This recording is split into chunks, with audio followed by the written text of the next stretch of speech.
In this video, we're going to talk about including dependencies using the Maven POM. It's pretty easy to do. And what I've done here is I have a new little directory going, and I'll include this source and the course resources as well. You can see here, let's see here if I do.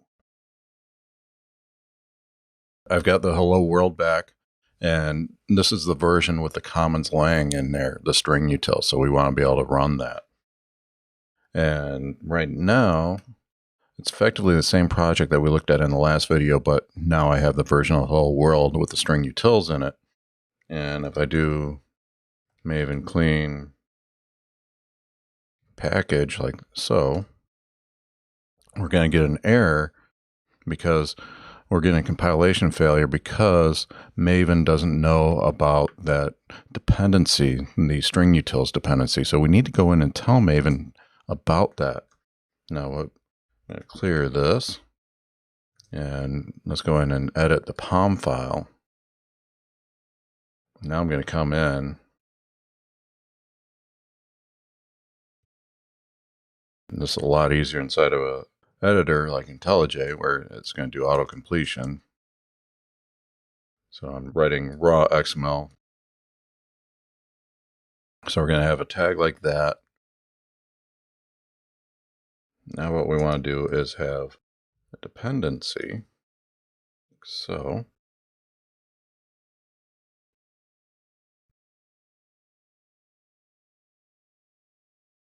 we're declaring a dependency, and this is going to have the group ID. Remember, we have this group ID here. So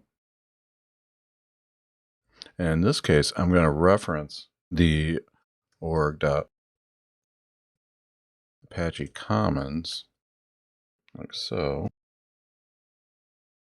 And now we're also going to have the artifact ID. Copy that and save a little typing. And this is going to be commons lang 3. And then finally, we want the version.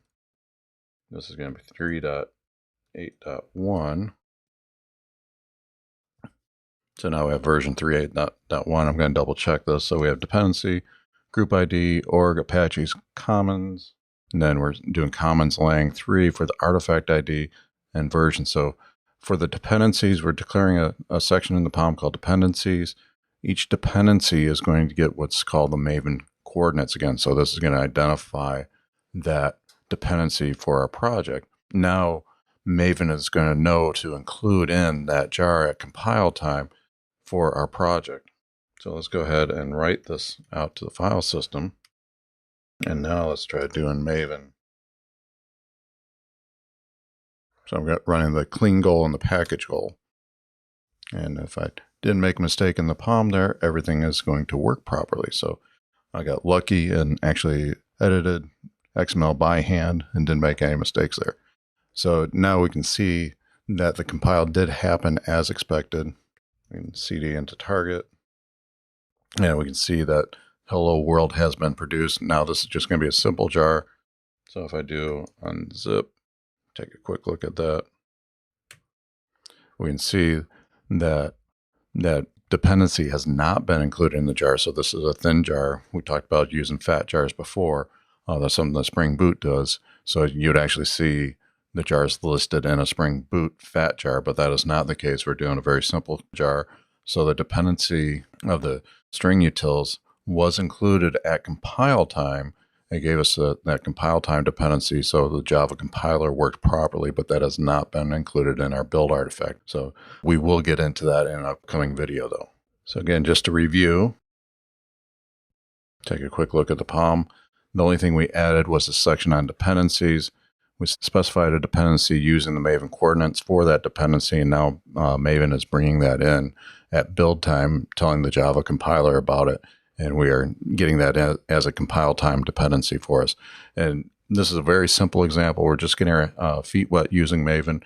There's a lot more here that we will be diving in a lot further detail. So dependency management is probably a section of the course on its own. So coming up a lot more depth. We're just basically kicking the tires in a hello world example and learning how to do hello world build with a dependency using Maven.